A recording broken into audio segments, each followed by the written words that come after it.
मी शांतपणे दार उघडून घरात शिरलो. वरांड्यातला बल्ब बंद झाला हे माझ्यासाठी बरं झालं. मी न डगमगता दरवाजा बंद केला आणि हळूच वरांड्याच्या दिशेने पावले टाकली.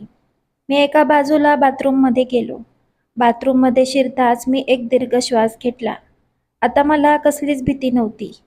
काही वेळाने मी बाथरूममधून बाहेर आलो आणि माझ्या खोलीत आलो, जिथे माझी पत्नी शांतपणे झोपली होती. मी उदास डोळ्यांनी तिच्याकडे पाहिलं. मग तिच्या मूर्खपणाचा मला धक्काच बसला. रात्रीचे 2 वाजले होते. माझी पत्नी इतकी गाढ झोपली होती की तिचा नवरा रात्रभर घराबाहेर होता हे तिला कळलंच नाही. बरं, ते माझ्यासाठी चांगलंच होतं. तिची ही बेशुद्ध झोप माझ्यासाठी खूप फायदेशीर ठरली. नाहीतर सुरुवातीच्या दिवसात मला काळजी वाटायची की मी तिच्यासोबत घराबाहेर कसे जाऊ. मी तिला शांत करण्याचा विचार करत होतो, पण लवकरच मला वास्तव कळले की तिला कोणत्याही औषधाची गरज नाही. मेलेल्यासारखी ती झोपायची. सकाळी 4-5 वेळा हाक मारून उठवावे लागायचे. मग कधीतरी तिचे डोळे उघडायचे. मला आई किंवा वडिलांची भीती वाटायची, म्हणून एवढ्या वेळात घरी यायचो. मी माझ्या जागेवर झोपलो आणि थोड्याच वेळात झोपेच्या खोल गर्तेत उतरू लागलो. दुसऱ्या दिवशी आवाज ऐकून मला जाग आली. आज जेव्हा वारा ओसरला, तेव्हा मला जाणवलं की ते काही सामान्य नव्हतं. हा रोजचा दिनक्रम होता. पप्पा त्यांचा राग माझ्या आईवर काढायचे आणि माझी आई माझ्या बायकोला कामाला लावायची. कारण भांडणाचे कारण फक्त मीच होतो. पप्पांची इच्छा होती की मी सकाळी 7 वाजता दुकान उघडावे, तर रात्रभर जागे राहिल्यानंतरही प्रयत्न करूनही माझे डोळे 10च्या आधी उघडले नाहीत. आत्तापासून माझी आई सर्व जबाबदाऱ्या बायकोवर टाकायची आणि मध्येच आईच्या रागाने तिची झोप उडायची. माझी आई तिला सांगायची की मी तिला किती वेळा सांगितलं आहे की वेळेवर झोप आणि वेळेवर उठ. जर तू स्वतः रोजच्या नित्यक्रमात झोपत राहिलीस तर माझ्या मुलाला कसं उठवणार? मग तुमच्या नवऱ्याला वेळेवर उठवणं, नाश्ता तयार करणं आणि मग त्याला कामावर पाठवणं हे तुझं काम आहे, पण तू अजिबात काळजी करत नाहीस. उद्यापासून मी तुला अर्धा दिवस झोपलेलं पाहू नये, नाहीतर माझ्यापेक्षा वाईट कोणी होणार नाही. माझी आई तिला आणखी काही बोलणार तेवढ्यात मी तिला शांत करण्याचा प्रयत्न केला. मी माझ्या बायकोला नाश्ता करायला सांगितला. जी आईची खरटपट्टी ऐकून गप्प बसली होती. ती लगेच स्वयंपाकघरात गेली. रोजच्याप्रमाणे मी आईला वचन दिले की उद्या लवकर निघेन. मी खोलीत येऊन कपाटातून कपडे काढून अंघोळीला गेलो. मी तयार होऊन बाहेर आलो तर माझी बायको आधीच नाश्ता तयार करून एका बाजूला हात आणि डोळे खाली करून उभी होती. माझ्याकडे बघायची हिंमत तिची झाली नाही. हा माझा चमत्कार होता. मी तिला सुरुवातीपासूनच नियंत्रणात ठेवले होते आणि पहिल्या दिवसापासूनच तिला स्पष्टपणे समजावून सांगितलं होतं की जर तू माझ्यासमोर तोंड वर करून बोललीस तर मी तुला बाहेर टाकायला 1 मिनिटही लागणार नाही.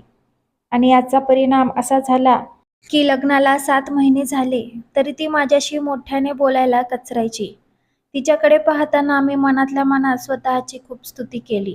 नाहीतर बायकोखाली दबलेल्या माझ्या मित्रांना बघायचो आणि त्यांच्याकडून हजारो वाईट गोष्टी ऐकायचो.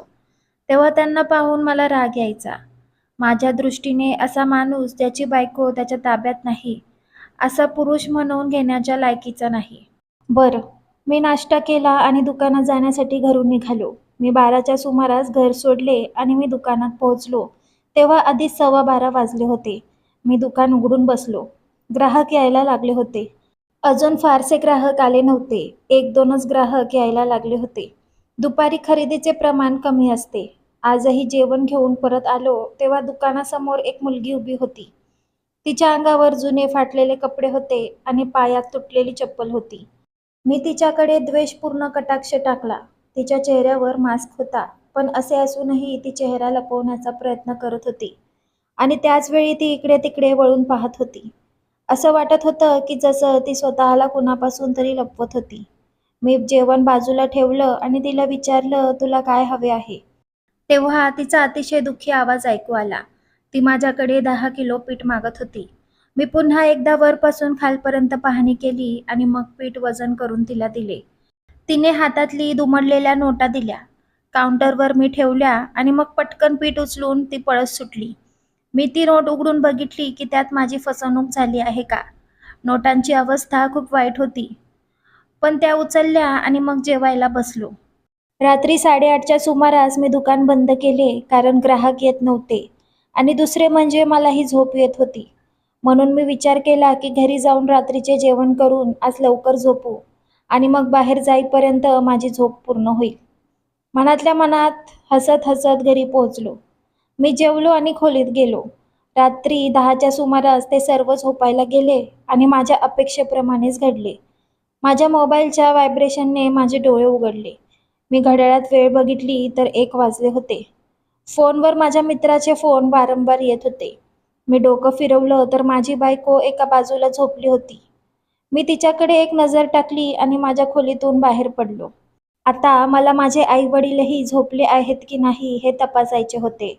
आपल्या बाजूने समाधान केल्यावर मी खोलीत आलो, चादर उचलली आणि आवाज न करता घरातून निघालो. माझे मित्र माझी वाट पाहत होते. काही वेळाने आम्ही आमच्या खास जागी पोहोचलो होतो आणि सगळे बसून आपापल्या बायकांपासून कसे सुटले होते आणि त्यांना कसे फसवले होते या गोष्टी सांगत होते. एक दोघांनी तर बायकांना झोपेच्या गोळ्या द्यायला सुरुवात केली होती. या सगळ्या प्रकरणात मी मान ताठ करून बसलो होतो. कारण त्यांच्यामध्ये मी एकच व्यक्ती होतो, ज्याला ना कसली सबब हवी होती ना कसलीही चकमक. तसेच पत्नीला झोपेचे औषध द्यायचे नाही. माझी बायको मूर्ख होती. मी रात्री घराबाहेर राहीन हे तिला कधीच वाटले नव्हते. मी आनंदाने माझ्या मित्रांमध्ये बसून माझ्या बायकोची चेष्टा करत होतो आणि सगळ्यांना तिच्या कमी बुद्धिमत्तेचा आणि मूर्खपणाच्या गोष्टी सांगत होतो. अख्खी रात्र घालवून मी नित्यक्रमानुसार 4ला घरी पोहोचलो. तेव्हा माझ्या डोक्यावर आभाळ कोसळले. माझे नाव केशव आहे. मी अतिशय गरीब भागातील आहे. माझे वडील सरकारी शाळेत शिक्षक होते आणि माझी आई गृहिणी होती.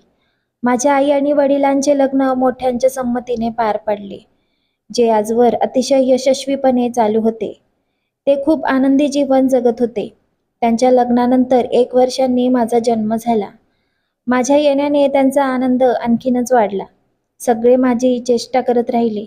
मी खूप सुंदर होतो आणि माझ्या आईवडिलांचे पहिले अपत्य होतो. त्यामुळे माझे आईवडील माझ्या त्रासाला कंटाळले नाहीत.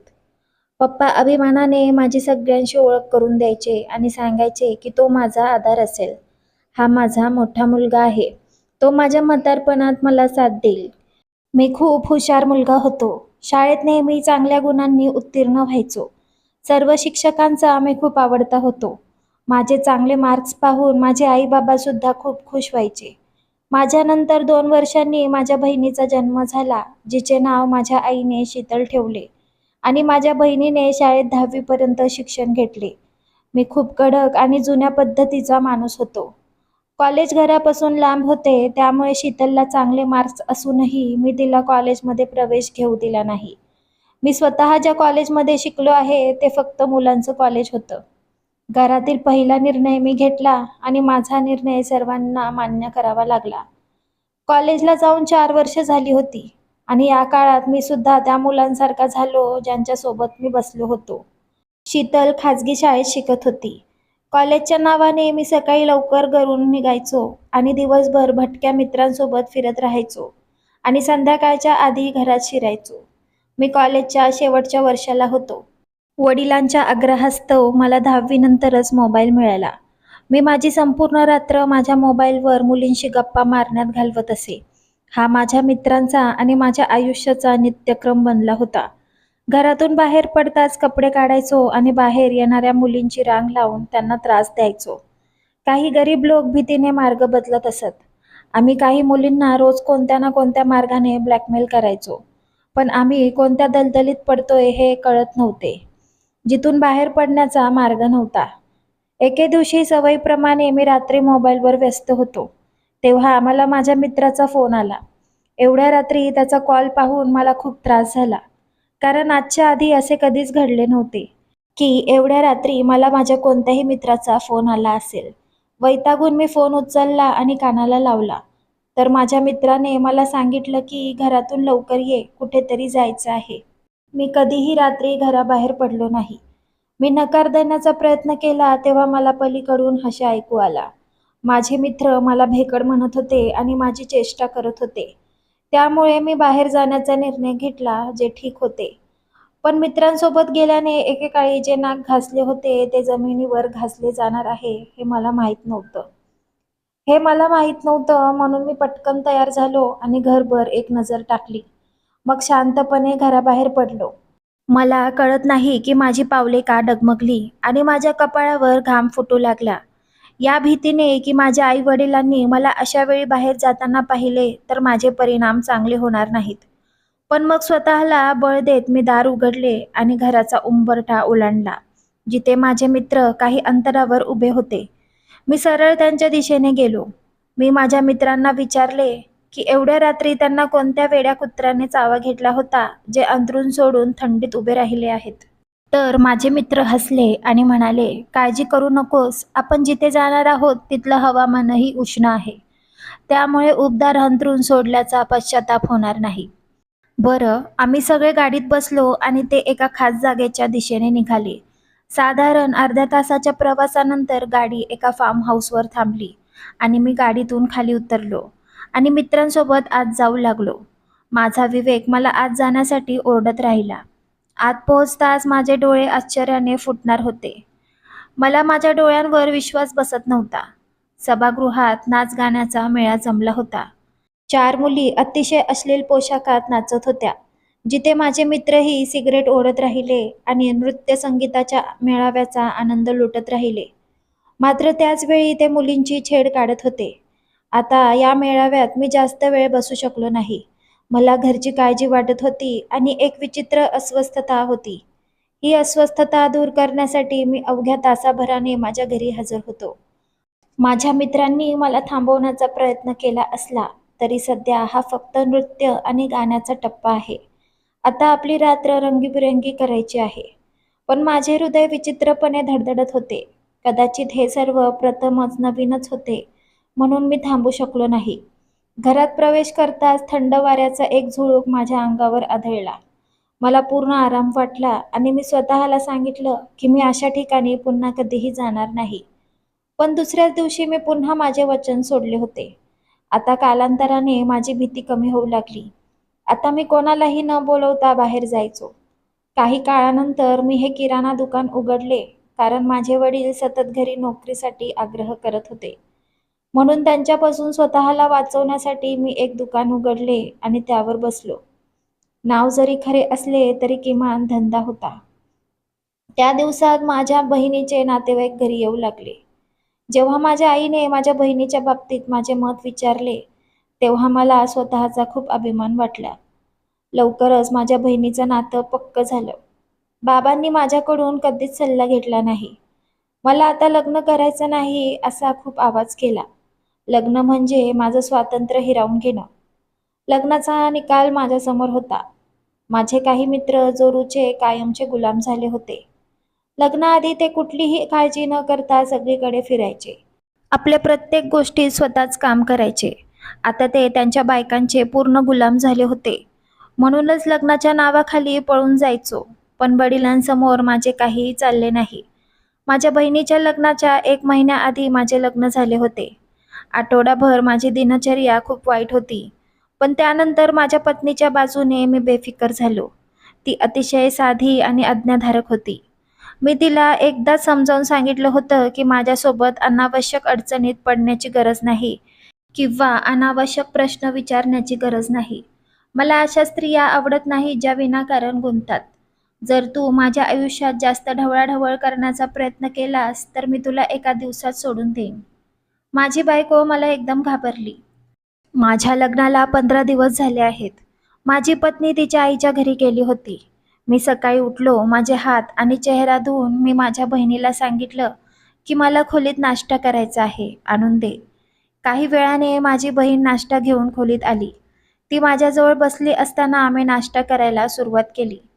मी तिच्याकडे प्रश्नार्थक नजरेने बघितलं आणि विचारलं, तुला काही काम आहे का?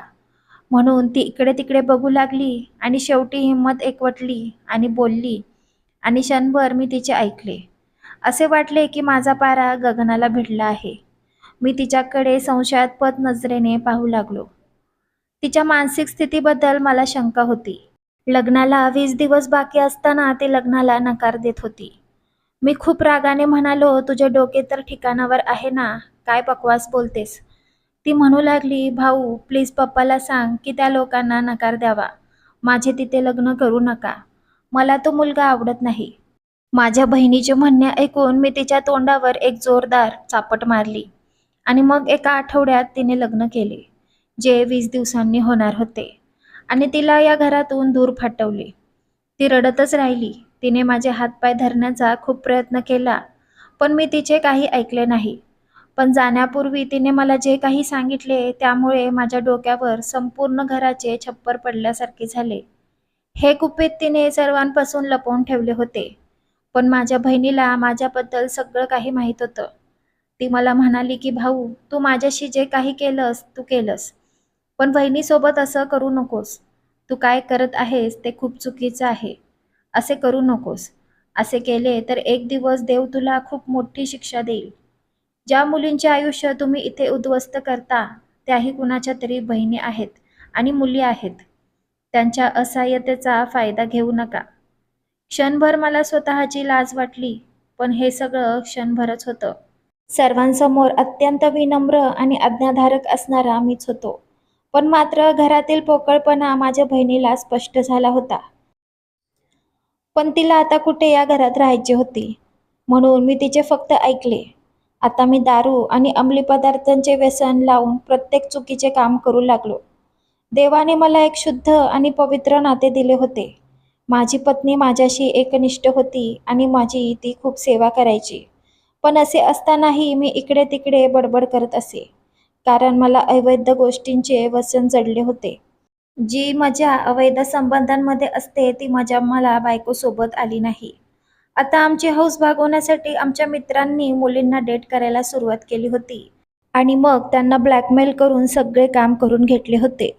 त्या रात्री मी माझ्या मित्रांमध्ये बसलो होतो आणि माझ्या पत्नीबद्दल वाईट बोलत होतो.